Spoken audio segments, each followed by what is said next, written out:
Which name would you like for the interview, Aries or Micah? If you called myself Aries, I think that would be awesome. You're 19 years old, Aries. When did you discover that your voice is unique? Whoa, I really appreciate the compliment. Since I can remember, I have been singing constantly and everywhere. Even when taking a shower. Yes, laughs even there. But eventually, my family found my singing to be too much, so I joined a choir when I was 10 years old.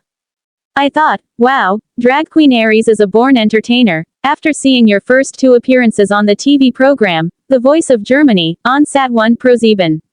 You have a gift for acrobatics and showmanship in addition to singing. I was a member of a vaulting club for a number of years while I was singing in the choir. Vaulting is a solo or group activity that incorporates acrobatic and gymnastic routines on the back of a horse. When was the first time you appeared in drag? I got ready at home and applied my own makeup when I was 16. After that, my mom snapped pictures of me. Later, I shared a few of these images on Instagram. When you sang on The Voice of Germany for the first time 2 weeks ago, how did it make you feel to stand on stage in the TV studio?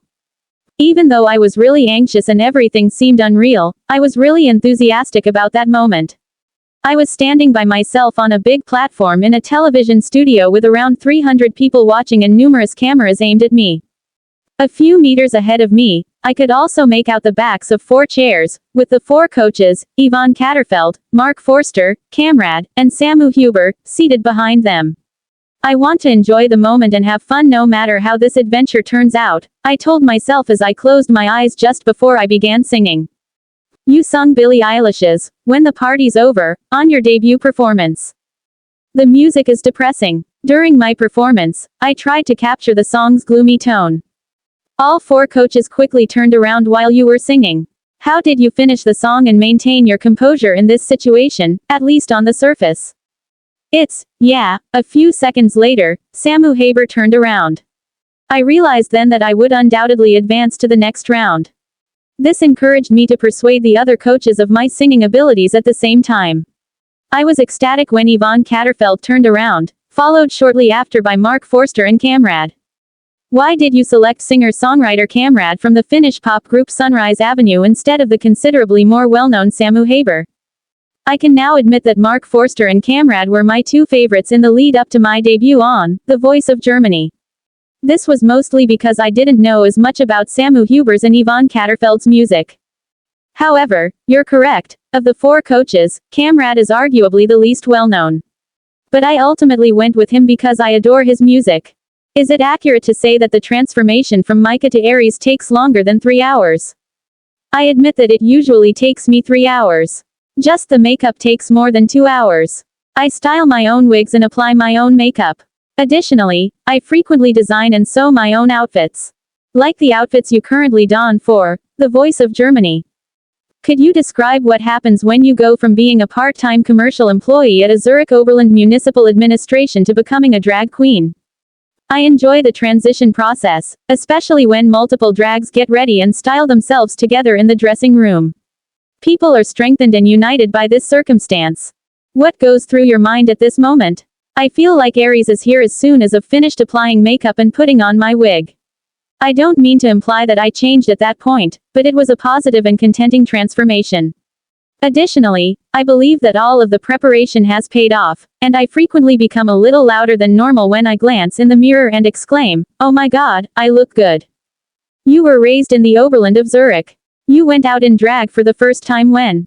With the exception of last weekend, when I was a drag queen guest at Reto Hanselmann's Halloween party, Season of the Witch, at Club Kaufleuten in Zurich, I always go out as Micah.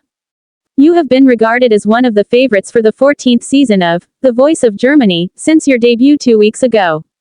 For me, it's the realization of a lifetime dream. Participating in The Voice Kids has been a childhood dream of mine. Back then, though, my mother wouldn't let me. I'm therefore even more delighted that I can now participate today. How does being the frontrunner affect you, and how do you maintain your sense of reality in spite of your achievements?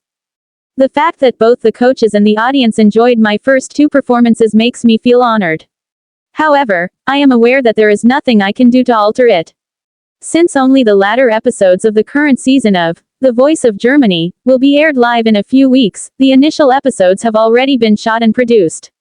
As a result, I can now simply watch and see what transpires and how my performances are received by the coaches and the audience.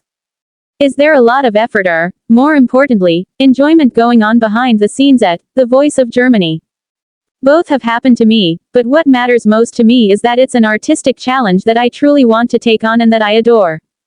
How did you feel about performing the song, Unholy, by trans women Kim Petras and Sam Smith during this week's joint battle performance with participant Pino Severino? I get along pretty well with Pino. In the queer subculture, the song, Unholy, had a significant influence. Not to mention that Kim Petras is the first transgender person to ever win a Grammy for it. Throughout our performance, Pino and I were eye level. That struck me as pleasant. We made a concerted effort to represent the queer community on stage. We wanted to make it through together. Which you ultimately did. That's the way it is. I'm thrilled that my adventure on The Voice of Germany is still going strong. Does the environment on The Voice of Germany feel like a Shark Tank at times, or are all the candidates as kind to one another as Pino Severino and you? So far, my experience on The Voice of Germany has been positive, and I would even say that I've met some new acquaintances. Unfortunately, practically all of the other competitors reside in Germany, which is a long way from where I am. Your application for The Voice of Germany is still open. What do you want to get out of participating in this TV program? I'm hoping that my involvement in The Voice of Germany will increase my notoriety even more and lead to future drag queen bookings overseas. Additionally, I would like to realize another significant desire.